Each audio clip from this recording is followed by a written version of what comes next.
Fala aí, galera do segundo ano. Como é que tá? Como é que estão indo aí nesse período de isolamento social, quarentena, né? Espero que esteja todo mundo bem, tranquilinho em casa, guardadinho, esperando a hora desse trem todo acabar e a vida voltar ao normal, beleza? Então, hoje nós vamos retomar nossas aulas, né? Nossas aulas, nesse caso, uma aula online, uma aula virtual, do assunto de sociologia, tá?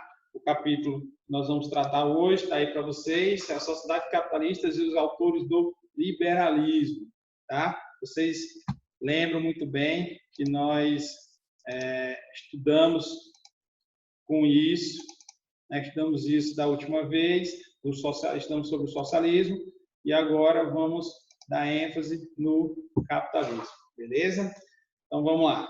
Primeiro, o que é o liberalismo? Né?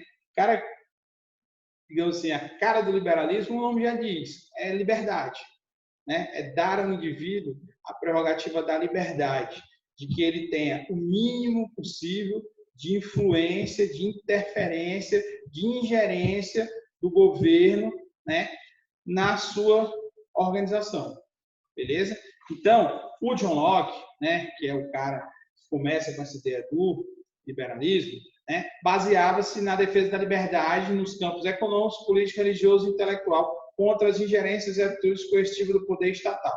Ou seja, partindo do pressuposto de que o Estado deveria interferir minimamente ou não interferir, né?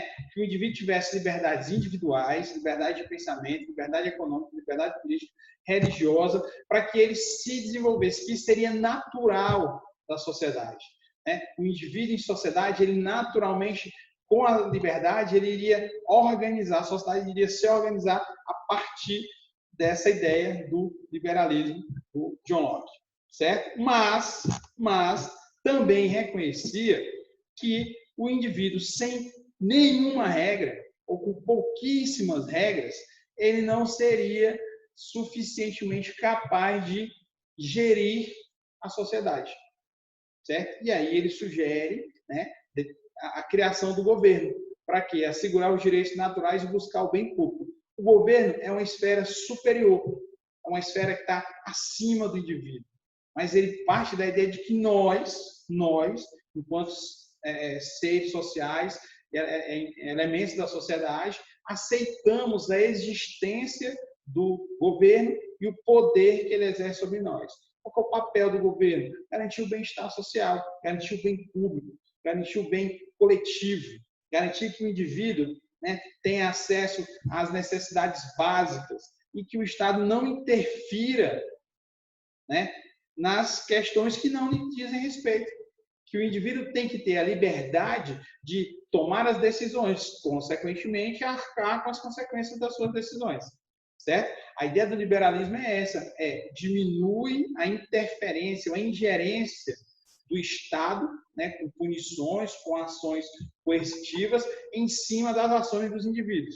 Por outro lado, tem que haver o governo, né? O governo é essa instituição superior que gere, que organiza, né, a sociedade, as regras, as leis determinam a organização da sociedade e as fazem ser cumpridas, ou melhor, condicionam o indivíduo a cumprir. Quando elas não são cumpridas, exerce a função coercitiva.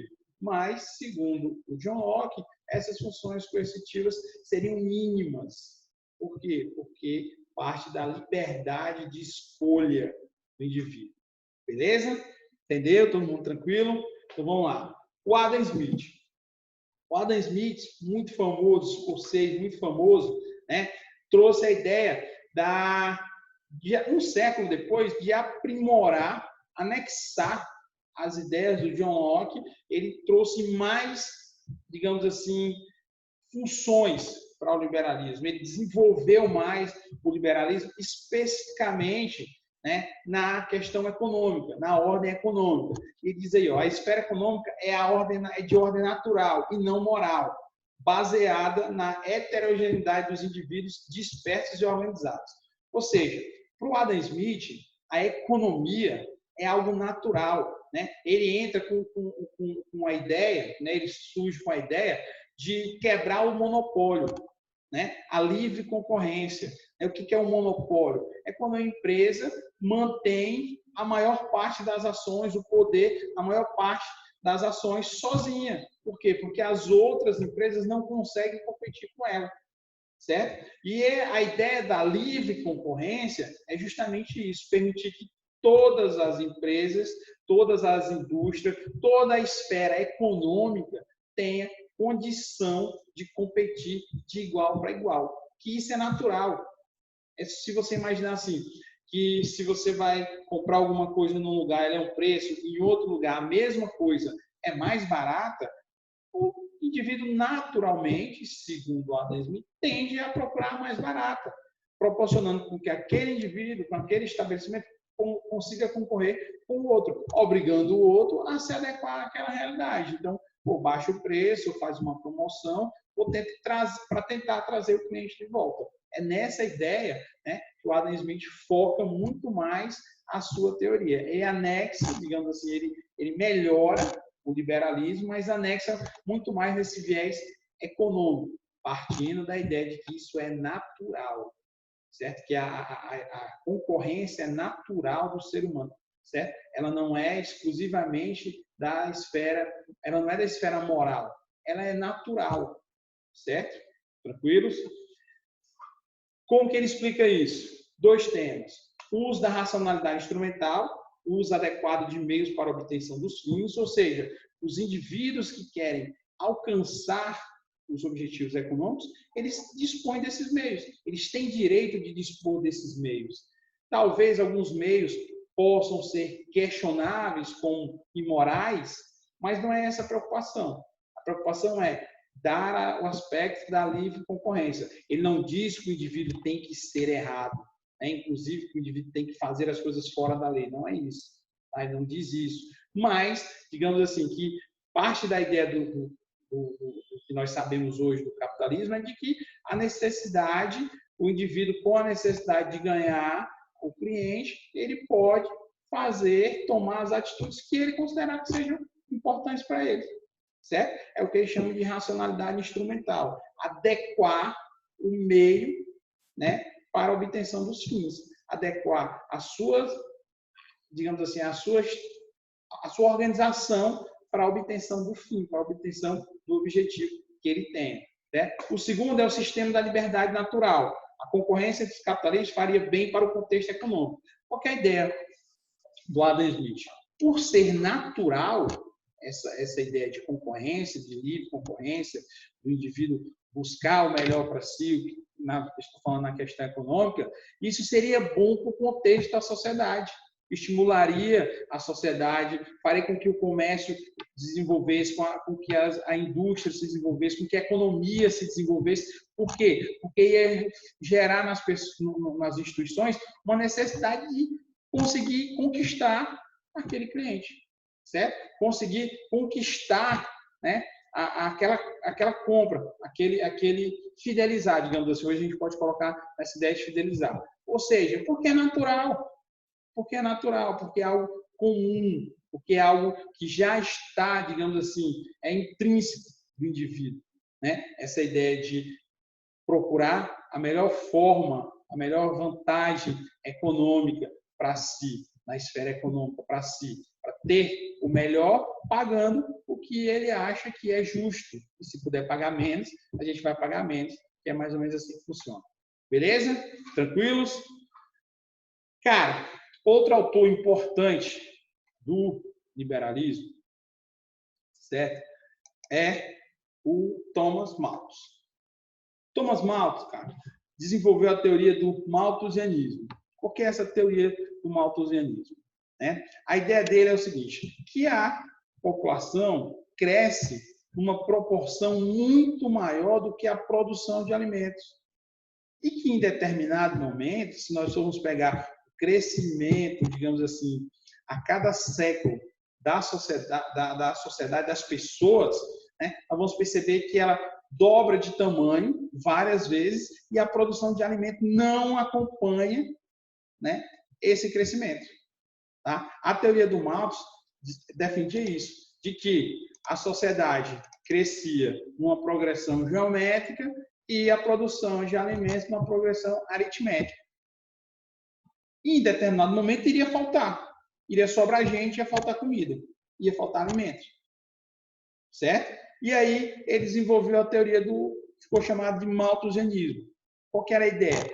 Restringir, primeiramente, os programas assistencialistas públicos, de caráter caritativo, ou seja, o auxílio que o governo dava em caridade, digamos assim, para as pessoas.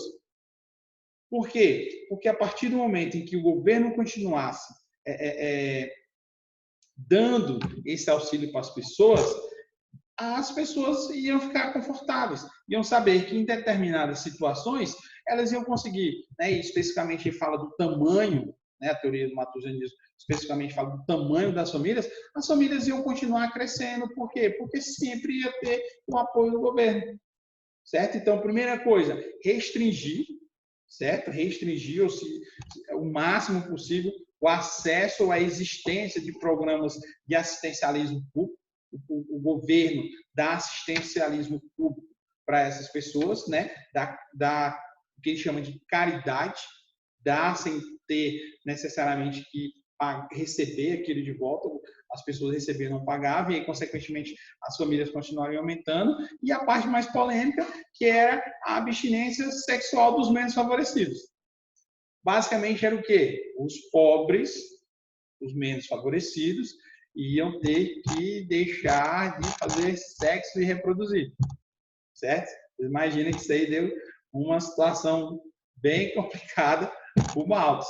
Certo? Por quê? Porque era impossível de controlar, né? Além de ser extremamente polêmica. Né? Então, ao invés de você optar pela educação sexual, pela orientação sexual, né?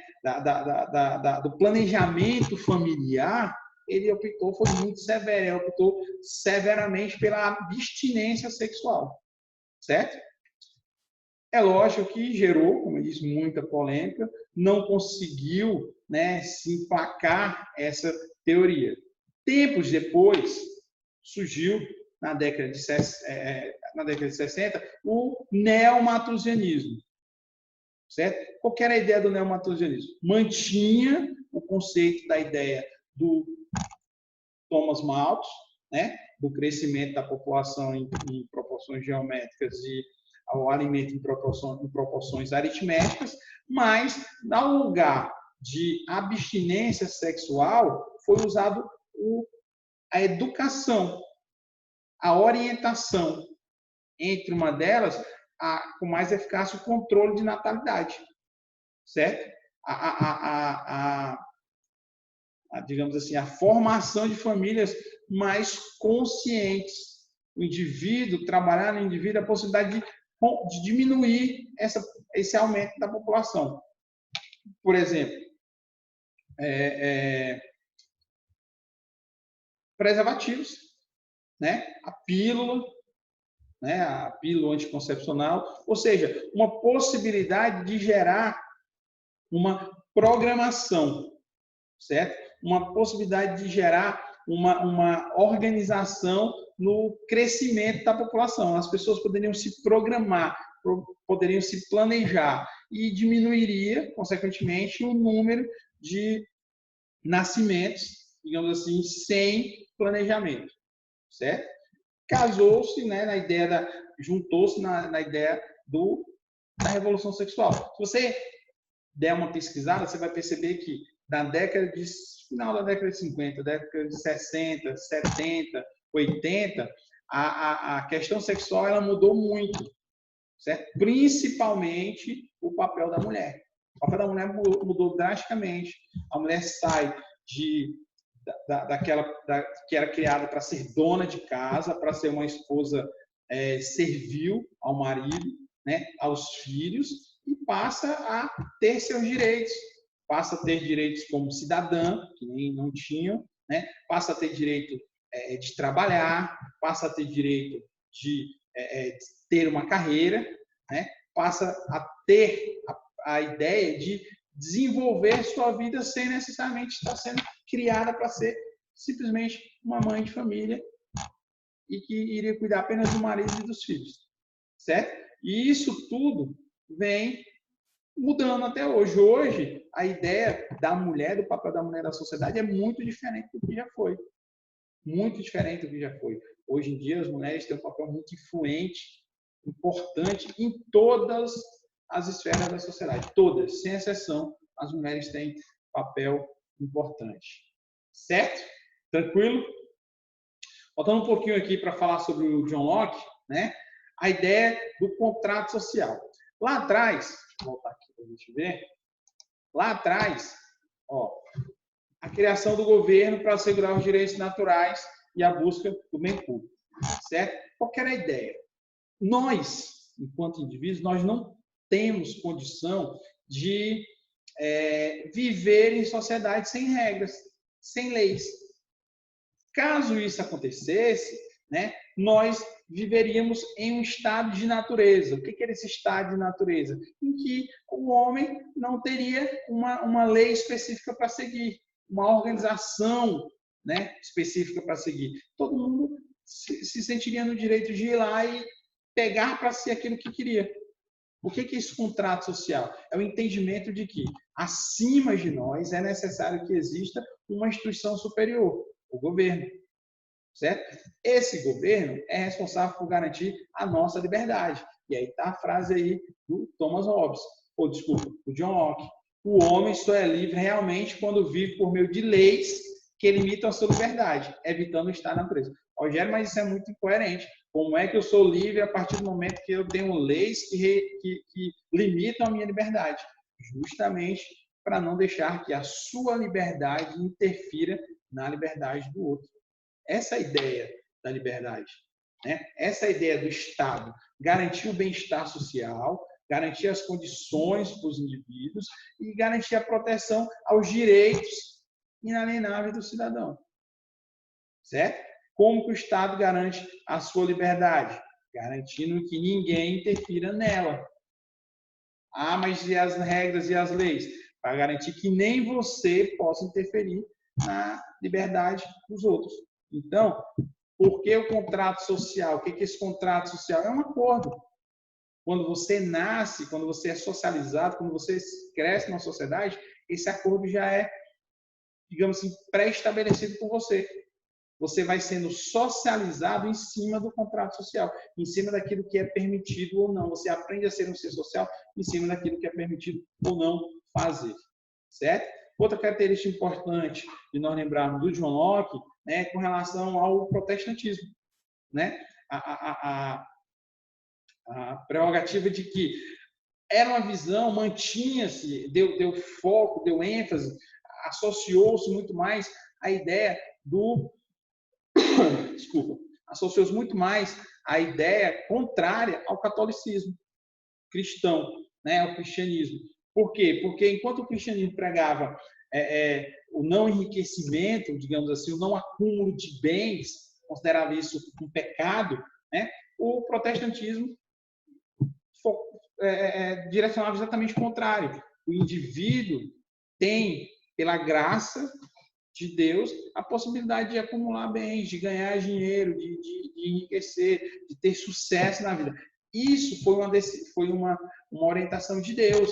Para eles, o indivíduo que tinha sucesso na vida, o indivíduo que tinha sucesso na sua empresa, nas suas economias, foi uma dádiva de Deus, foi um presente de Deus, foi uma escolha de Deus.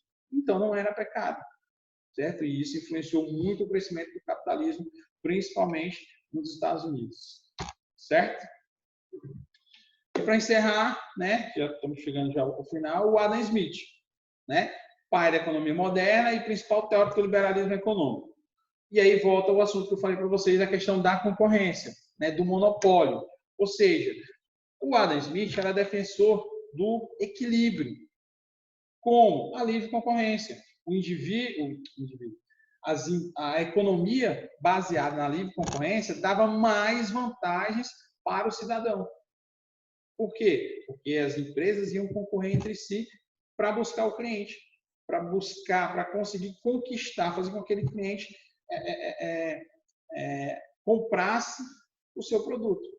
Por outro lado, ia impedir ou diminuir, né, a possibilidade de existir um monopólio. Como eu falei mais cedo, é a ideia de uma empresa muito grande que consome a grande parte, a grande maioria do mercado, deixando com que outras empresas não consigam prevalecer, não consigam crescer, porque ela mantém o monopólio disso tudo.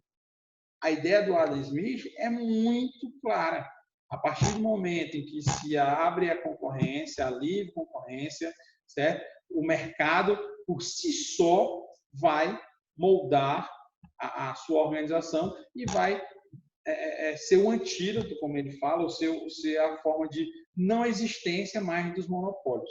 Essa é a teoria, né, do Adam Smith. Beleza?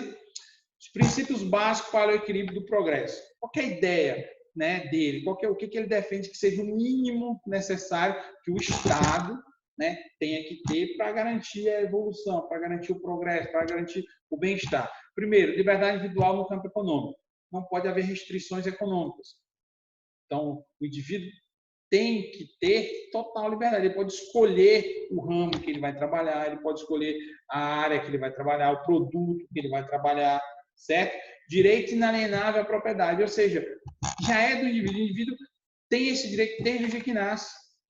Todos nós temos direito à liberdade. E o Estado tem que garantir que você tenha a liberdade, desculpa, a propriedade. O Estado tem que garantir que você tenha acesso a essa propriedade, certo? Livre iniciativa e livre concorrência. Nós falamos agora há pouco, certo? O mercado por si só, ele se organiza, né? Através de quê? Da livre concorrência ou da livre iniciativa. Então, você decide qual o mercado você vai trabalhar. Você decide qual o segmento que você vai trabalhar. Ah, mas tem vários, tem poucos. Não importa, é uma decisão do indivíduo, né? O Estado tem que dar essa prerrogativa, garantindo sempre o apoio a essas decisões, a essas orientações. Beleza? E a última, a divisão do trabalho gera o equilíbrio dos interesses individuais e coletivos, o acúmulo de capital dentro da lei. Isso é importante, certo? A divisão do trabalho gera o equilíbrio dos interesses individuais e coletivos. Ou seja, a partir do momento que todo mundo tem uma função, equilibra a sociedade. Se nós imaginarmos hoje, na situação que nós estamos, né, dessa pandemia, vamos fazer uma reflexão rápida.